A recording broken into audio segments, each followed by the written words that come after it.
So, Wow. Albert, yeah, for me, one of the most important issues really is it's about knowledge. It's about how modern society believes that they have the most detailed and best knowledge and have accumulated an incredible scientific wealth of information. And my experience has been that people who have lived in a place over a long time developed a process of trial and error and a deep experimentation with what really worked, what you could eat, what you couldn't eat. And this indigenous knowledge is something that we must raise the status of. And I see you as one of the most important spokespeople in the world for this. So I'm really, really happy that we can be talking about this issue together. Thank you. I share the same sentiment. It's something I've always believed in, as a child, you don't understand it, obviously, but it's just this intuition that I had deep in my, in my heart, that what I was being led to believe in regards to indigenous knowledge and its value, in regards to the fabric of society, was very much misunderstood, and basically, as I got older and I started to learn how to use words to my own advantage, to at least break that misunderstanding, I found that there wasn't a lot of separation between, our culture and the current culture that we currently exist in. The only difference is how we've interpreted that knowledge that you talk about. One calls it science, and the other calls it something else, and I think at the end of the day, knowledge is knowledge regardless of what label or what background it comes from. It's used for the same purpose, and it's to make a better place, it's to create better lives. It's used to create a better way forward, and I think that's the common ground we all sit on, But would you not agree that there has been, particularly I would argue in the last 30 years, there's been a link between profit and so-called science that's very disturbing, and where a knowledge which really started with a very mechanistic view of nature, nature as a machine, nature that we can totally understand as long as we understand the bits, as long as we specialize, we can understand how this machine works, and we can start manipulating it to suit our own ends. So that foundation was already rather dangerous, but then it's become linked, and increasingly in the last 30 years, to a profit motive, where in the name of feeding the world, for instance, we've had the most toxic, unproductive ways imaginable developed from that. And the genetic engineering, you're literally destroying the foundations, the diversity that's needed. And so I'm sure, hopefully, and opening a can of, future sort of issues that are that people just don't understand, because it's completely out of our natural understanding of it. and can you say more about the understanding that developed among indigenous people, and what you said also so beautifully in that TED talk in defense, as I remember, it was a defense of the science of Aboriginal people. That's what I think it is. I mean, obviously, if that's why I sort of label it as indigenous science, because it's knowledge, and it's knowledge that is used for different purposes. And as you pointed out, in the last 30 odd years, the way knowledge is being interpreted is being formulated to drive those economic, agendas. And I truly believe that it starts from, a Western primary school, even to a point of Western kindergarten, where they start to process the information they want you to understand in your capacity as a citizen, of this society, of this community, and don't really encourage you to think outside of that, And basically, if you do, obviously think outside the box or outside the square, so to speak, there's punishment. There's all this sort of consequence for you to exercise your own free will to think outside of the box. And so, growing up in that, basically I'm 40 now, but I guess, the last 30 odd years was a really good opportunity for me to view the world in my own way and view it for what it is, and then obviously establish what I believe is right and wrong with it. And, obviously, as an Indigenous person in one of the most remote places on the planet, I truly believe that, we have not suffered the worst of the worst just yet. Our isolation has provided so much protection and resistance, not so much resistance, but resilience in a way, because of its remoteness and its, and its conditions.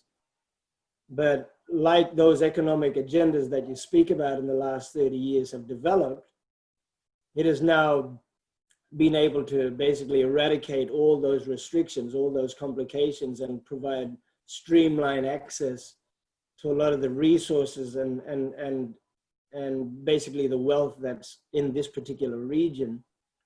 And it's only now that we're really going to experience the brunt of capitalism, so to speak. And I think with this COVID-19, with the coronavirus pandemic, occurring, it just highlights the extra economic pressures that we're going to be experiencing in the next 30 years. And there's this really scary, I guess, belief that, we're going to have to make a lot of sacrifices in order to, resolve some of the issues, like our, especially around our economy and financial issues we're having at the moment. And so that just says to me, exploitation, it just says that they're going to rip up as much country, as possible to meet those economic demands. And, and I guess for me, I don't think I had the ability to affect the political agendas or the political discussions, the political sort of communications that were being held at a really high level, but I had the opportunity to try and encourage people to think differently and to try and at least express where I think their thinking should be focused when it comes to the next 30 years. And that's all about alternative industries, alternative sustainable industries. And the reason why I became an environmental consultant was I wanted to put that into a practical, practical sort of role in a way. I did not only want to preach about how not necessarily everybody go green, but to really consider the choices that they make and the consequences of those choices. And I think this whole aspect around community, in like localizing the community, is really, really, really important, because global agendas are basically developed behind closed doors, and we, the community, we the people who consequently have to adjust our lives around those economic agendas. We're constantly being on the receiving end of things, and most of the time we're not satisfied. Majority of us are not satisfied with the outcome, really. There are far more people that are outside of our community that benefit from these agendas than our actual community itself. And so I think that's something that exists in almost every community, regardless if you're in an Indigenous community, whether you're in a non-Indigenous community. That's just a fact of life, that's just a reality that, these multinational agendas are literally taking control out of our own lives and dictating our future, and not really allowing us to create the future for our children that we think is appropriate. And I think, I hope, yeah, I think what you were saying was that virtually every community around the world, whatever race, whether in city or country, communities are being marginalized as multinationals in undemocratic ways determine the agenda, determine the future for us and for our children. And I just have this really deep inclination that the world's going to end up on my front doorstep at some point. You know, those global agendas, whatever happens, whatever this beast called capitalism truly is, it's going to end up on my doorstep, you know, and the old, and, you know, and a lot sooner than I had anticipated as well. And so, you know, I truly believe that, you know, our governments are controlled by the largest, you know, the richest people on the planet. You know, the richest people on the planet, unfortunately, have so much influence over, you know, our national security, our economy, our share markets. You know, they have such a strong influence. Our general community, it's quite scary to think that, you know, the masses of people don't necessarily have as much influence to our, you know, elected leaders and the processes that govern our society. And you know, and it's really weird how I can correlate my local experience as an indigenous person, you know, and how indigenous affairs from a cultural background, from a cultural point of view, has evolved to where it is now, you know, and I think that's pretty much politics 101. You know, you can see how the nature of politics, the Australian politics, you know, has evolved to where it is now, you know, going from the 80s during the Keating and the Bob Hawke era, where it was very much a social license, you know, of people to create what this nation represents, is now being left behind closed doors, you know, with people with fat wallets. And I think that's pretty much how our communities started. You know, the governance situation around our communities, firstly, it started with us sitting around a fire, bringing food to share ideas and to share, you know, information and to try and work together in a communal way. But now we're having to make these decisions dependent on government funding, you know, and we're relying on resources to create the action that, you know, that started this whole process of. And I find that there's this, you know, from where things have been to where they are now, and I imagine that would be that 30-year gap that you're talking about, of how, you know, the community has lost their ability to influence what type of future it wants. And I was really excited when I heard you, you know, when we first started talking about this idea and we were going to have that conference in Byron Bay, because, you know, like I said, there are similarities in that evolution. Yeah, and there are, I mean, again, from my work, you know, because I've ended up so international and I don't like traveling, so it's been hard, but it's been so eye-opening to see literally on every continent that the majority of people are being left behind. And so, you know, even the sort of middle-class people in the cities, whether in London or Sydney or Beijing or Delhi now, are running faster and faster and faster just to stay in place. You know, and they're scared, they're in debt. And I hope that you still have some of that benefit of not being so locked into debt, that most of your people are not so pressured for time, and that there's still a certain wealth in terms of having a little more time for relationships, for hanging out, for being what it is to be human, for making music. Do you still have some of that wealth in your community? We do.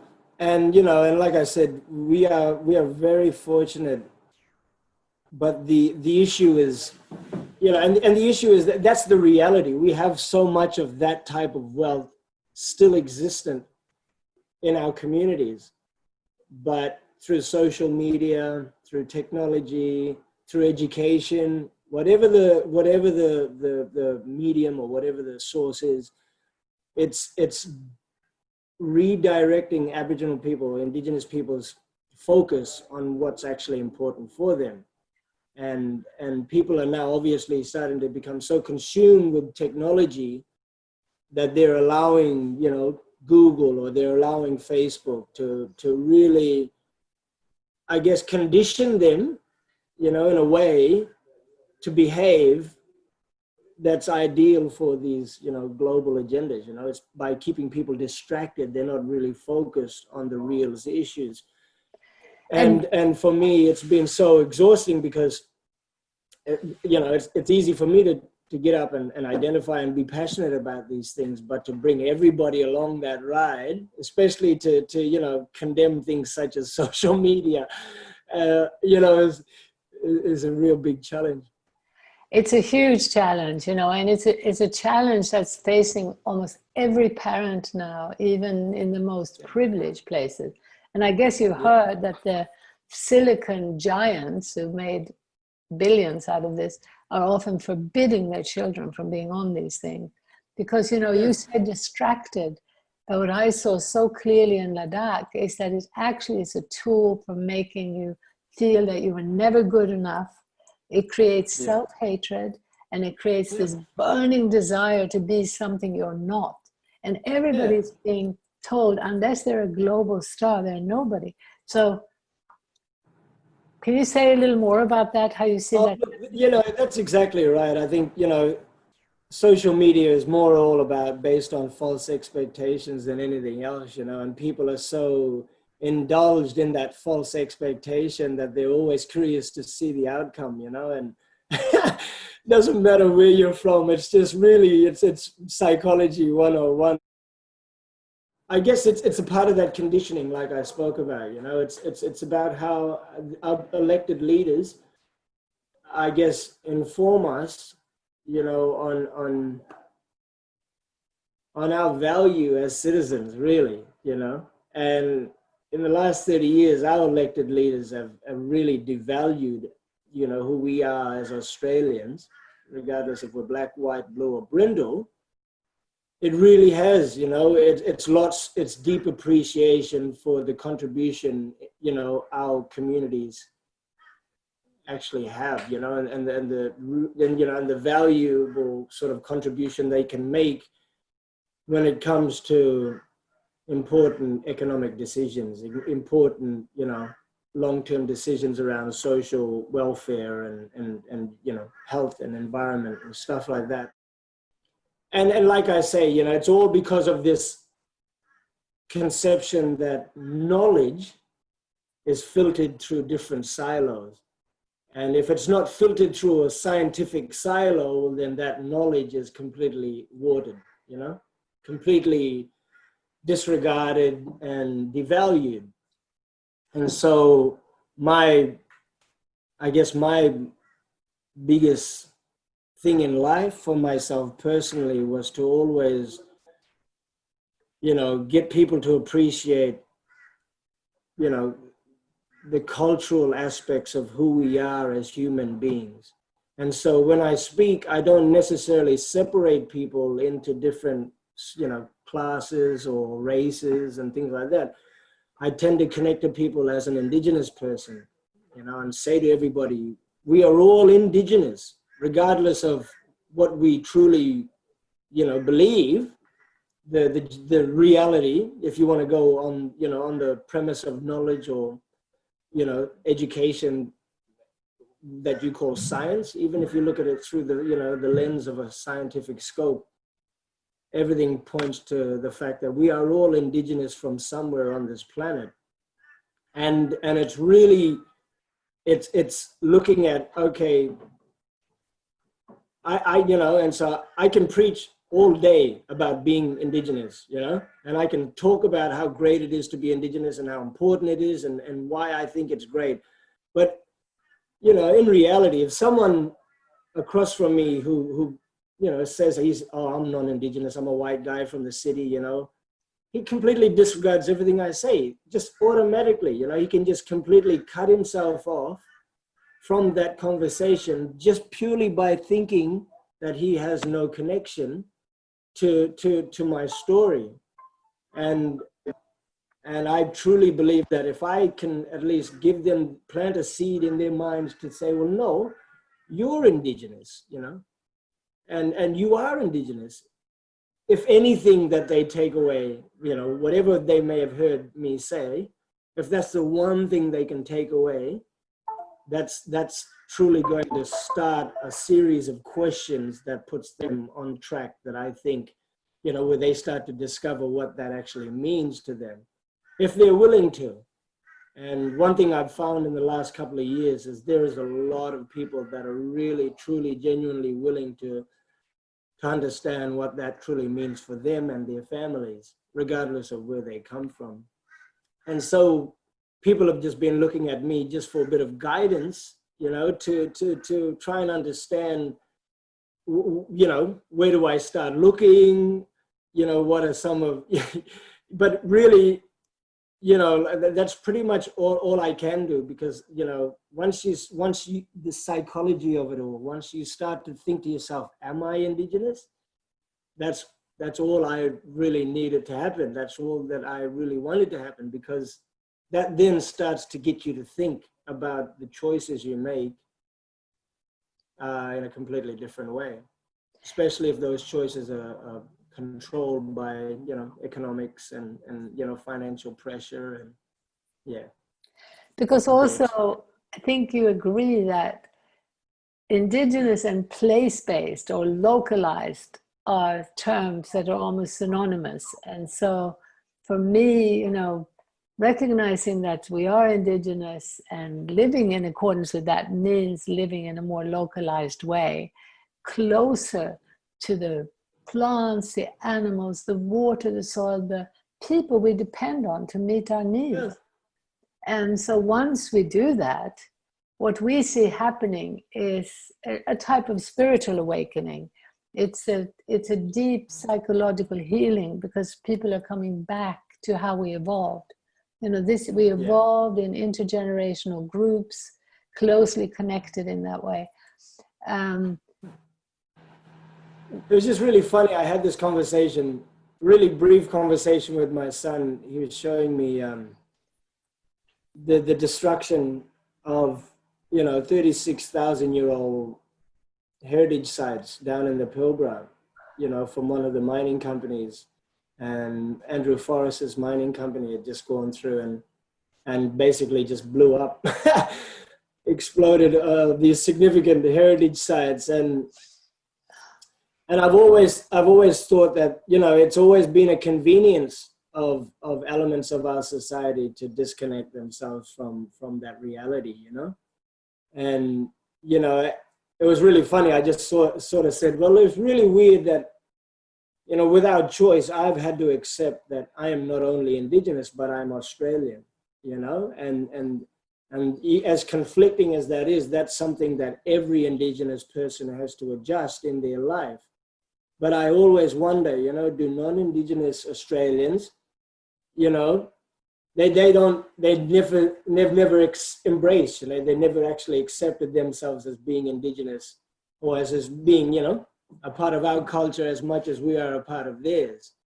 And so rather than saying, you know, oh, you should be more like me, or, you know, you know, us versus them, this sort of, you know, negative sort of language, I don't believe in that. You know, it's just about me saying, well, I genuinely believe that, you know, we have a connection. You know, there is a fundamental connection, whether or not you want to separate us, given, you know, whatever you were taught. If you go back to your roots, if you go back to the very start or the existence of who you are as a person, and look at how you came to be where you are now, you know, all roads lead to, you know, I guess, an indigenous race somewhere here, you know, like you all go back to your indigenous roots somewhere at some point.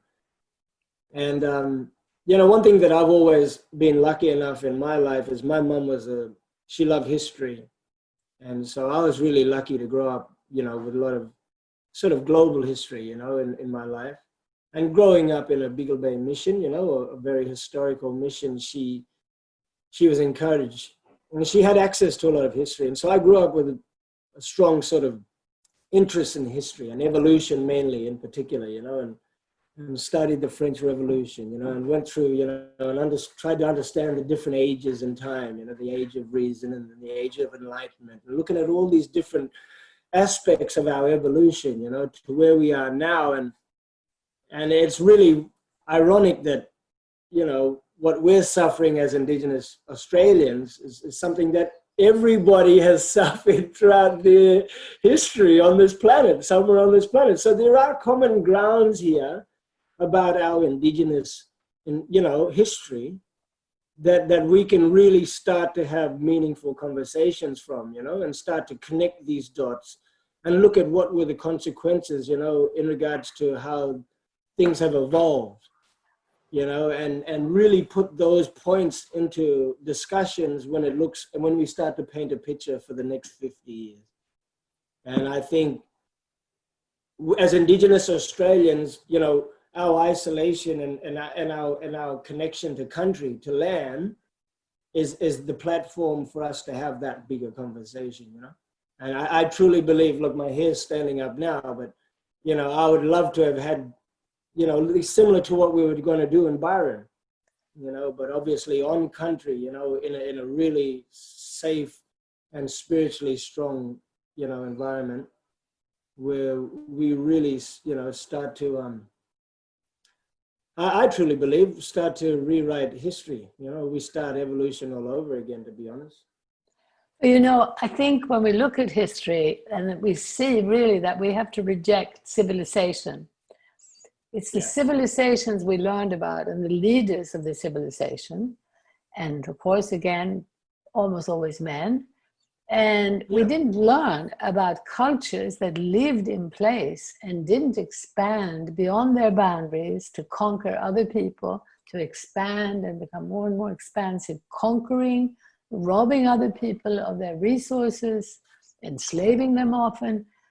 So really, we have to start recognizing that people talk often now with great regret about this civilization collapsing. We welcome it. In our network, in the worldwide localization movement, we welcome it. For the majority of people on this earth, living in a more community-based way, closer to the land, more intergenerational connection, and not having the ambition to expand beyond these boundaries. That's really what localization is about. And having the humility and the willingness to say, yeah, we made a wrong turn, particularly this white Western civilization clearly made a wrong turn, you know, was built on so much exploitation. And so, yeah, I think we're sort of coming back home to a type of re-indigenization. And, you know, for me, I think, you know, social media just came a really important distraction, you know, for the average person, you know, because,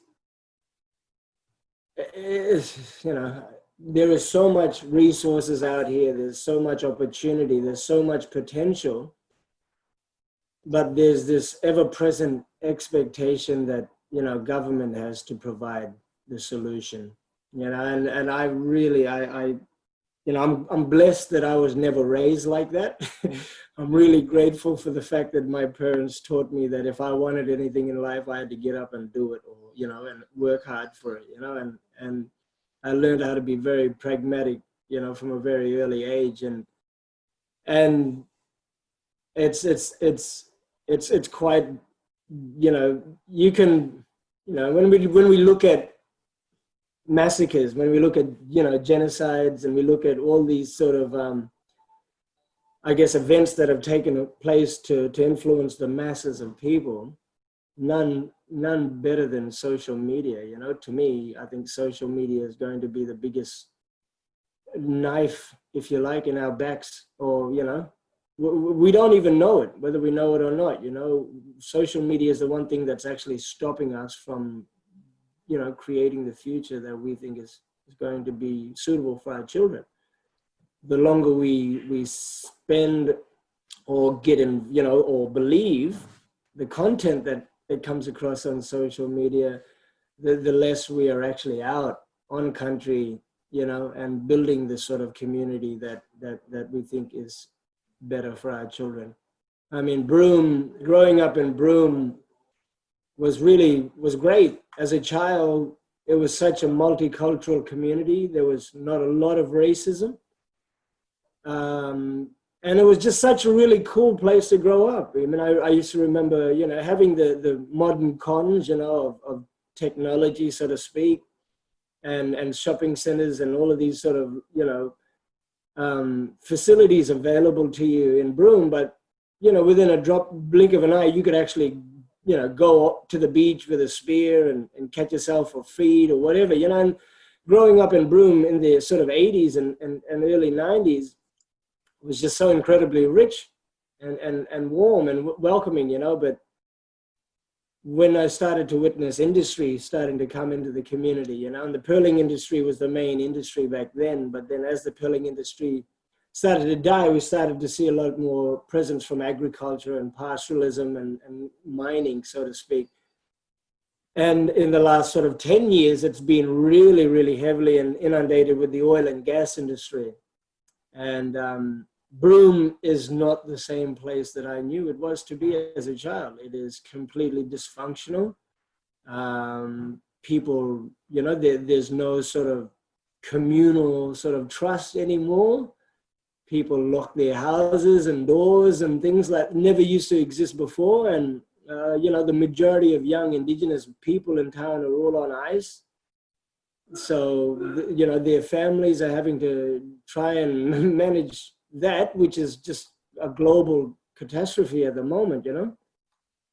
And so, you know, as I see that it is industry, it's big genders that are destroying our communities. I see it. It's literally, I can't actually pinpoint the evidence that I need to actually, you know, to showcase it for what I truly believe it is. But I can actually sit back and say, no, this is where the change started to happen. And it's very convenient that this community became more dysfunctional and more, I guess, disorientated the more industry got involved and the more, you know, people's pockets got filled. And it starts with the same as us, like I said about the KLC, you know. I mean, the Kimberley Land Council started by people, indigenous leaders from different communities, pulling money out of their own pockets to you know, drive their vehicles to a riverbed somewhere and pay for their own food or pay for the fuel to go hunting for their food. And, you know, and they sat there and talked about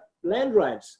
They sat there and talked about, you know, equal opportunities. And then they sat there and talked about really important political, you know, discussions, but in a very natural way. And so it started off as a really important organization, you know, and people believed in it. The whole region of indigenous people got behind that organization. Now it's just a corporate platform for interest groups to negotiate with traditional owners, you know, and that's all it's become. It's, you know, and when you talk about having meetings now, if you've got leaders throughout the region get on the phone, the first thing they're going to say is, well, who's paying for it? Have you got TA for me? Have you got, you know, have you got rewards or whatever for me? You know, and if there's no sort of rewards for your effort, well, then they're not going to be interested in it, you know. And it's like, it's amazing how it's evolved from what it was to what it is now. And so governments, you know, obviously got the control of most of our community, I guess, leadership, purely because, you know, they've allowed all our people to believe that they need government resources to make it happen. And I've never believed in that. I've never believed in that. My mom and dad were practical examples of hard work is all you need, you know, and you just need hard work, determination, and commitment, regardless of who you are, where you come from. And, you know, and that works. That's the solution for success for anybody. Sorry, just 1 second. All right. And also respect.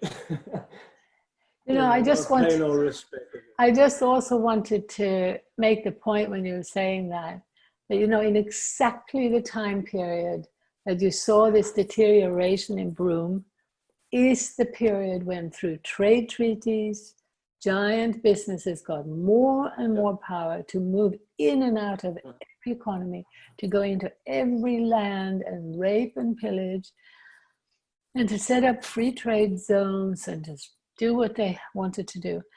So this is actually a positive thing to realize. There is a very specific trajectory, there's a very specific series of treaties that's been going on, not in secrecy as such, but basically the majority of humanity have not known about them at all. They haven't talked about them. They haven't said, don't do this. You're handing away democracy, making a joke of democracy. So I'm still hopeful that, particularly now after the pandemic, that there is a wake up, first of all, about we don't want to be dependent on this global economic system. That means we don't want to be dependent on giant global banks and corporations. We need to be more independent, you know, all the way down, rolling it down to the nation state level, to the regional and to the local level.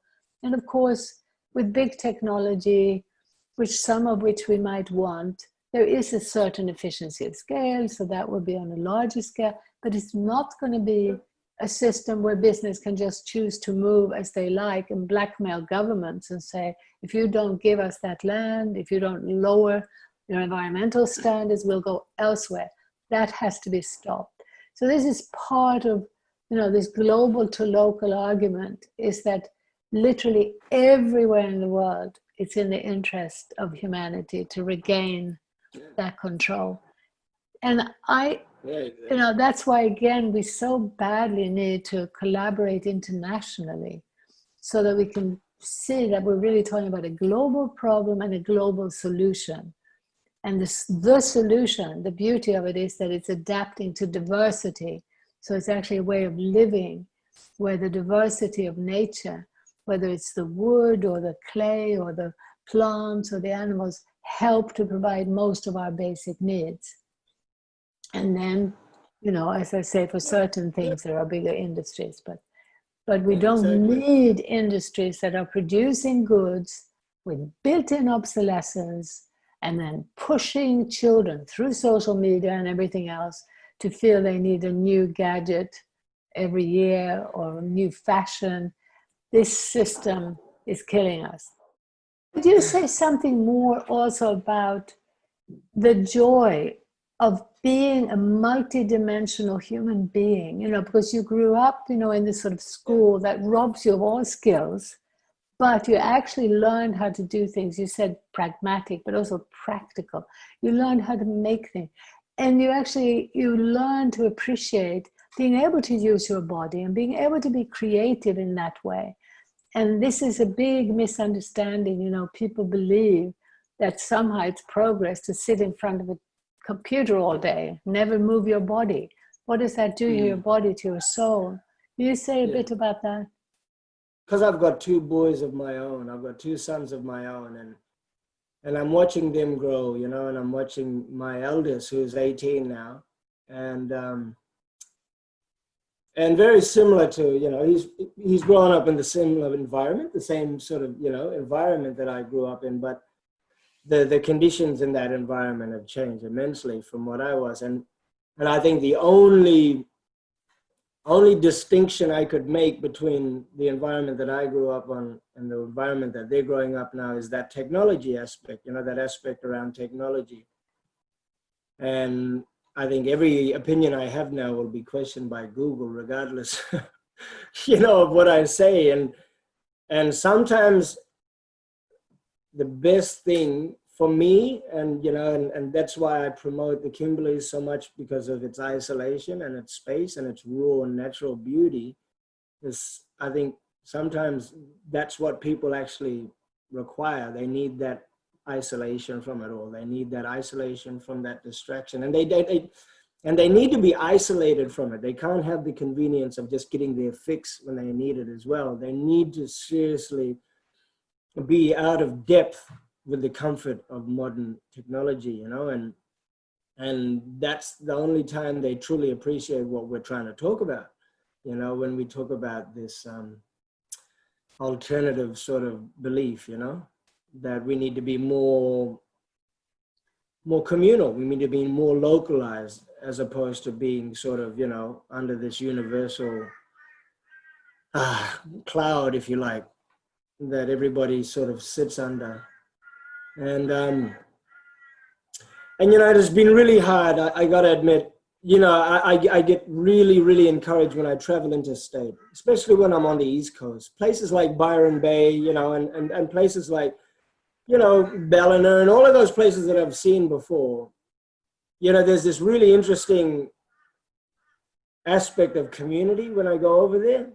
You know, people are very generous. There's this really strong sense of community, you know, when you go to certain parts of the East Coast that I don't see, you know, I don't literally see that. I used to see that when I was a child, you know, and all our families just to come and sit together and share food together and, you know, hunting together and all of that sort of stuff. But they simply don't do that anymore. The whole element around hunting has changed, you know. What used to be based on sort of a form of physical exercise and survival is more based on convenience for social media purposes now, you know. It's like, okay, well, what can I, you know, and, you know, so the whole aspect around hunting, traditional hunting is changed because of technology. The way we hunt has changed, you know. What we used to go out on traditional mangrove rafts, you know, which sort of put the hunt in a sort of 50-50 sort of dynamic here, you know, with whatever we were hunting, you know, it required a degree of skill in order to capture whatever you were hunting, you know, and that sort of controlled the numbers, you know, and kept things sustainable.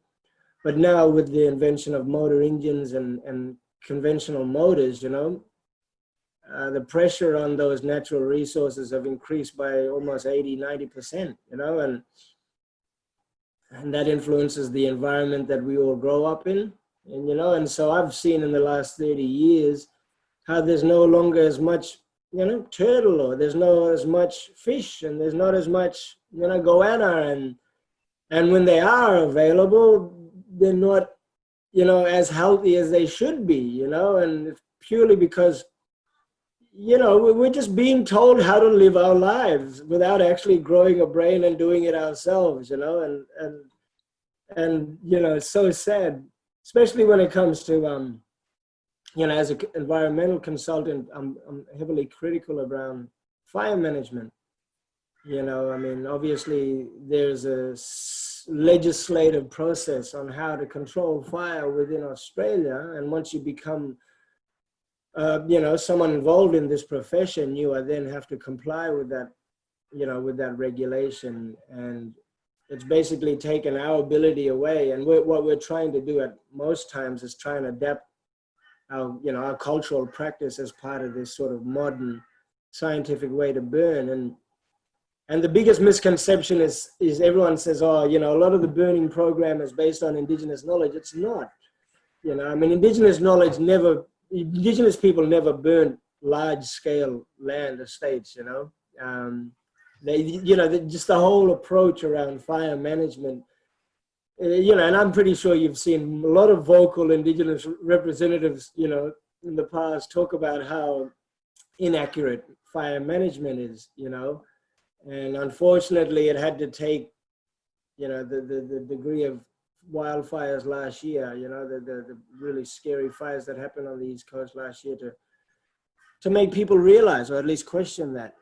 And you see, this is where, you know, we're trying to argue that in every respect, farming, forestry, fishing, large-scale processes do not work.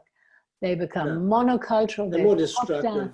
And they've never, ever existed traditionally. It's come in with cheap fossil fuels, it's come in with modernity, and again, businesses that are far too big, and they're not evil people, but it's a really destructive way to do things, and it's destroying the real economy. But so, I wanted also, before when you were saying, I just want to say also, would you agree, you know, you were talking about how when you come to the East Coast, you see you know, a lot of community, you see a lot of energy, and you feel energized.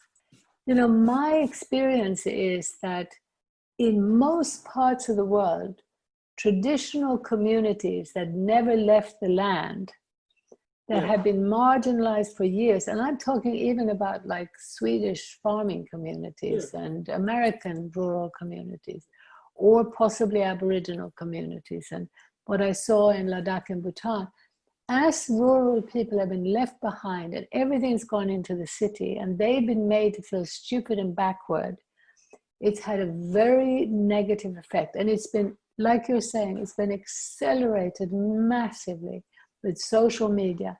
And, you know, because that enabled things to get in that previously there had to be television. And and it's, but, so what I'm seeing that gives me hope, and what we're trying to do on World Localization Day, is to bring together all these countless initiatives where people, many of them, and I see you as one of the leaders, people who actually lived inside the Western urban system are actually rejecting it because they experience the emptiness of it. They experience that they weren't as happy there.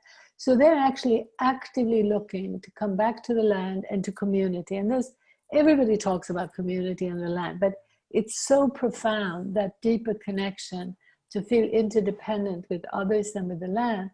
And so we're trying to gather together all of those people and voices that are consciously coming back home to that way of being, that I see it as reconstituting human nature, you know, who we really are, because it's what makes us happier.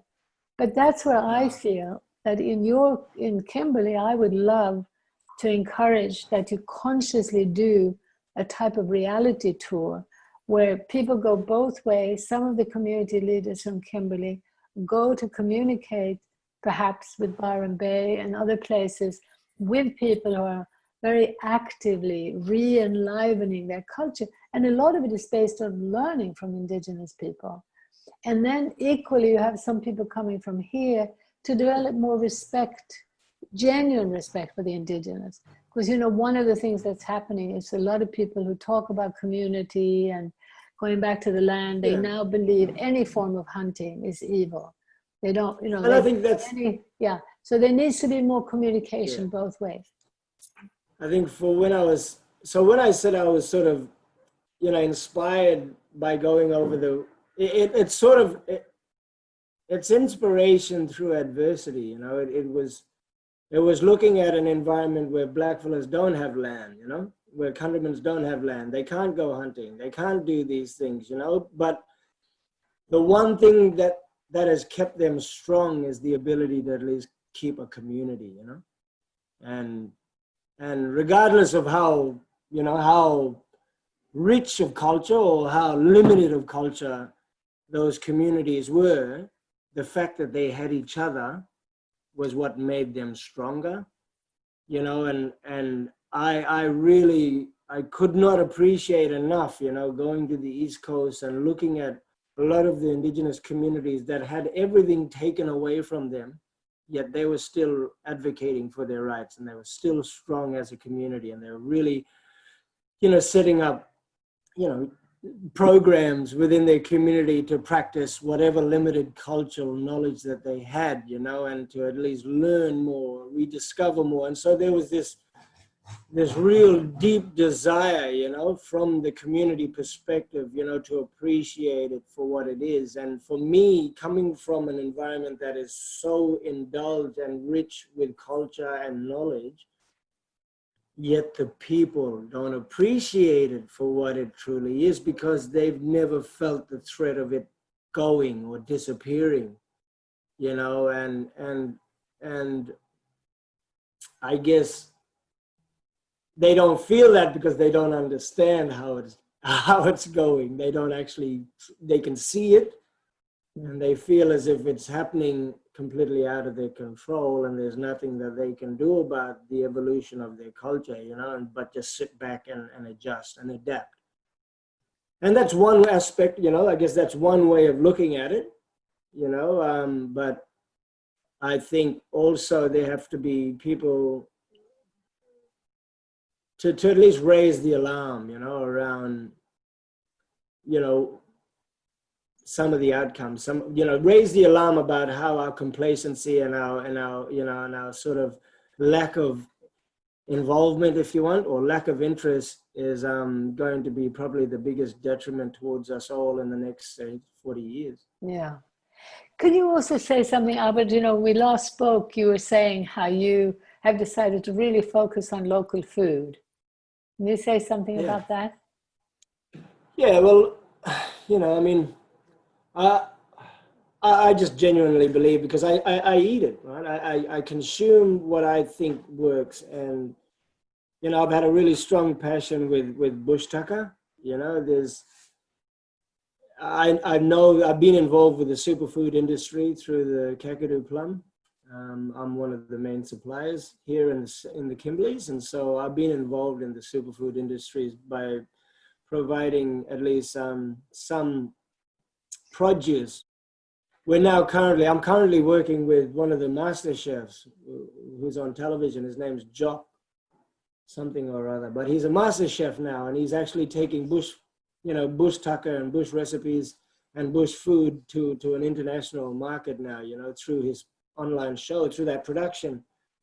And so I work with Jock, and I basically give him the supplies to use for his show. And of the 300, you know, of the 3,500 varieties of food and plant medicines that are known by indigenous people, there are only less than 20 that's actually on the commercial market for consumption, you know, and the benefits of having that obviously really goes to the heart of what you're talking about. It promotes local produce, it promotes local business, it promotes local families, local, you know, ideas and programs, and, you know, and it's all about the people on the ground, you know, the fundamental concern when it comes to that particular industry are the suppliers who are on the ground, not necessarily the buyers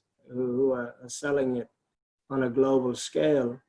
And the one thing that I like about the superfood industry is some aspects of it, especially in regards to the bush tucker that we have in market at the moment, is there is a deep appreciation of you know, the cultural component behind it. And you know, and I guess before multinational companies, you know, get hold of a lot of those resources and exploit those resources for whatever products they wish to make, I've always encouraged, you know, local people to do it for themselves and to come together and to create a stronger force, you know, by creating a network of local businesses, you know, as opposed to a major foreign company coming in with a lot of money and paying everybody out for their contribution and their ideas, but not necessarily appreciating their background and you know, and the effort that it takes to do it. So, Yeah. you know, for me, I've really been heavily involved with the superfood industry with the bush tuck industry, because I see that as a viable alternative industry for indigenous, you know, communities across the globe, you know, easily. But, you know, we're racing technology, like you say, around genetic modification and you know, and also industries such as carbon farming, you know, I mean, that's basically eradicating our resources, you know, annually, purely because of the pollution that, you know, mining companies are offsetting. And, you know, and we're having to reconstruct the nature of our environment, you know, and what really disappoints me is that that's now become a revenue source for ranger groups, you know, indigenous ranger groups across the country now. The fact that they're doing carbon abatement schemes, you know, and really intense, large scale burning in order to accumulate the carbon credits, you know, and make profit of it. and not really evaluate the damages, you know, and it's only, sorry? And how are they using the carbon? So they're Well, burning large scale. Are they then removing the carbon from there or plowing it into that land? well, I imagine they calculate the carbon that is offset, and for each kilo of carbon, they measure it in credits.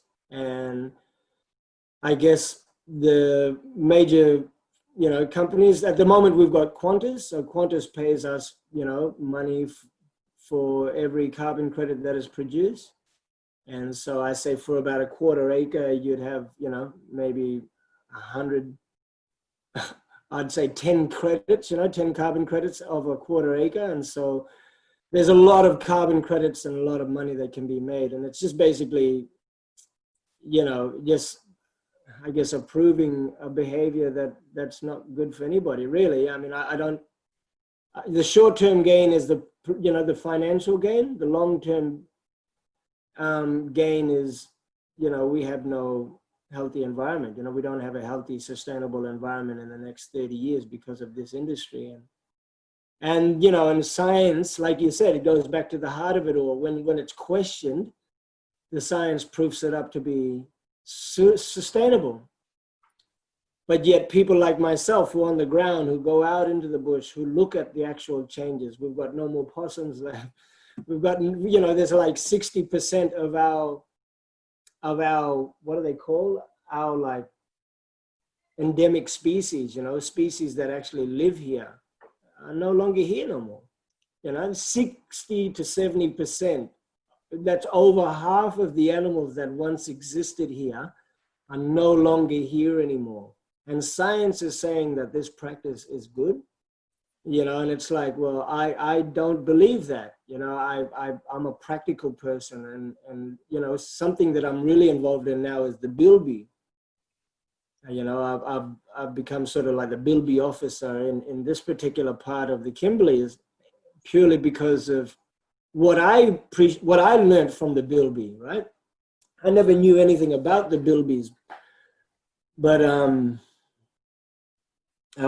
it was about 2016, 2017 that we started to grow an interest in bilbies. We knew that they were around, but we just didn't know, you know, they're probably the most, you know, they're the hardest animal to ever find. You know, you more likely find a snow leopard in Victoria before you find a bilby. But the thing was, you know, there was this moment where country, you know, nature was talking to me, and the bilby became a really important aspect in my life.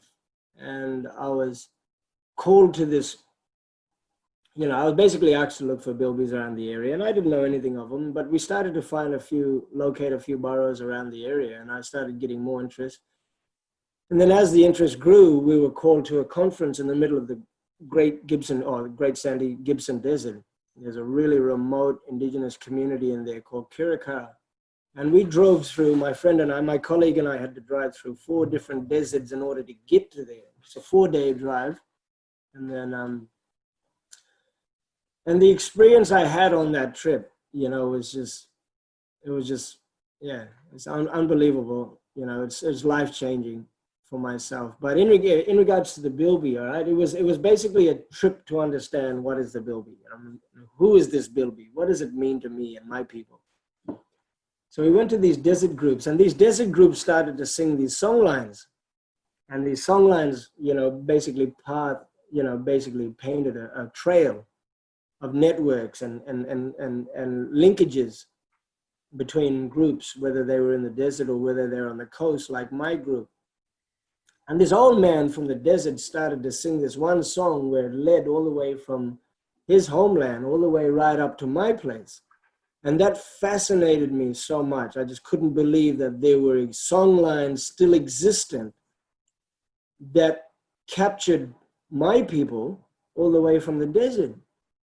And so I started to look deeper into the bilby, you know, and I started to learn more about the bilby. And the bilby became a really, really fascinating creature, or, you know, animal, so to speak, because the dreaming story, the dreaming before, before consciousness, the dreaming story of the Bilby was, it was a man that lived in the desert, and basically he found a pearl shell in the middle of this lake in the desert. And this pearl shell was a source of power. He could summon rain, it could summon storms, and it could summon, power for rain through accessing this pearl shell, and this pearl shell was only found in this significant lake in the desert. And so as this man sort of wanted to keep the power for himself, he sort of stole and hid the pearl shell from the rest of the people, and every night a storm would come along, and the storm would wash away wherever he had hidden this pearl shell, and expose this pearl shell, and a lightning would strike on this area. And so all the people started to realize that this man was being very deceptive, and manipulative. He wanted to manipulate that power for himself. And so they took the pearl shell and they tried to hide it for him for the final time. And this gentleman basically found it. And when he did, the gods, had punished him and turned him into a bilby. And that was his punishment.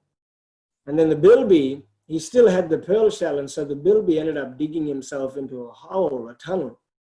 Now, the dreaming place that I'm talking about is about 800 miles inland into the desert. But apparently this bilby had dug a burrow all the way out to the coast to where Broome was.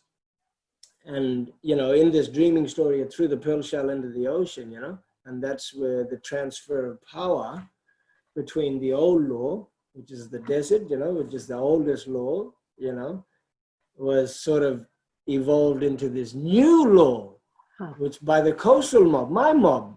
So it was my mob that started to take the pearl shell as its source of power, and so all of a sudden now, you've got the saltwater mob who say, the pearl shell is our source of power, not realizing that that source of power actually came from this desert group many, many, many years ago in the dream time.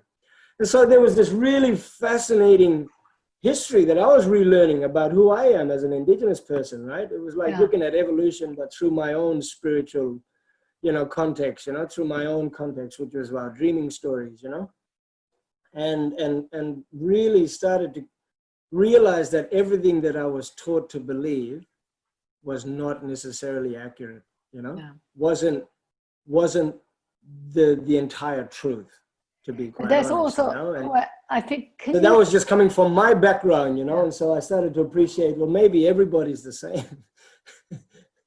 Can you also, Albert, can you say again what's happening with people earning money? Are they actually literally burning down whole forests and getting paid by Qantas? Is that what you're saying? Can you say that again? Say it again about that, because you see, we have a very rare group of people working with us from around the world. One of them is a woman who's been at every climate summit for the last 11 years. And she's trying to explain to the world that the very focus on carbon completely comes from corporations who wanted to create a narrow, for-profit focus for them. And now the whole world is just talking carbon. It's so scary. And you're like a So rather than condemning pollution, they've just created a market for it. Yeah. That's ultimately what they've done, right? They've disguised, pollution as science, basically, and it's quite obvious. You don't need to be a scientist to figure it out. You don't need to be a rocket scientist. You can just sit there, and that's all that's happened. They've just basically, but what they've done is educated people by telling them that this scientific process is based on indigenous knowledge. You know what I mean? And so they start to, I guess, articulate the messaging that they want the mass, they want the population to understand.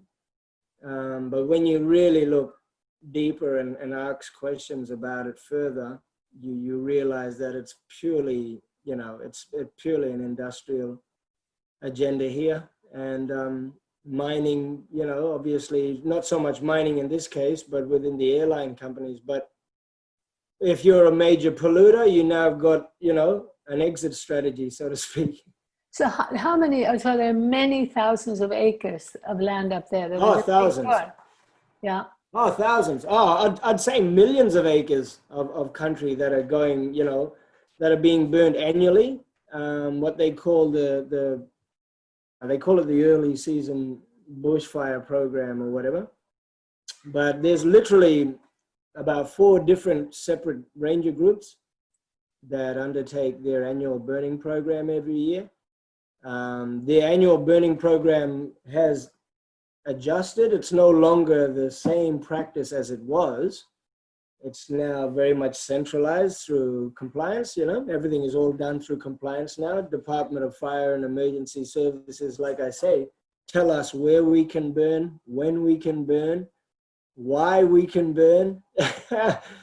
it's you know, and the only time that they encourage us to burn is when it's at a scale that is so detrimental to our culture, our environment, but beneficial to polluters. You know, that's the biggest catch here. You know, they're the only ones that are benefiting from this fire regime are the big polluters.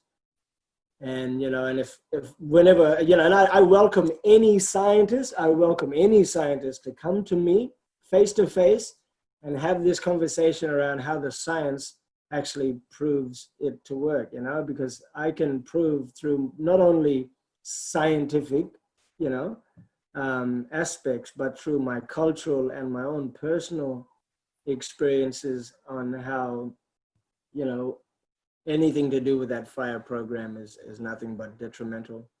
See, this is also partly what we're trying to say, Albert, is that one of the most frightening things that's happened is that more and more people have been locked into cities and they're developing their worldview entirely on what they're being told. Anybody who would come out on the ground and see what's happening would agree with you.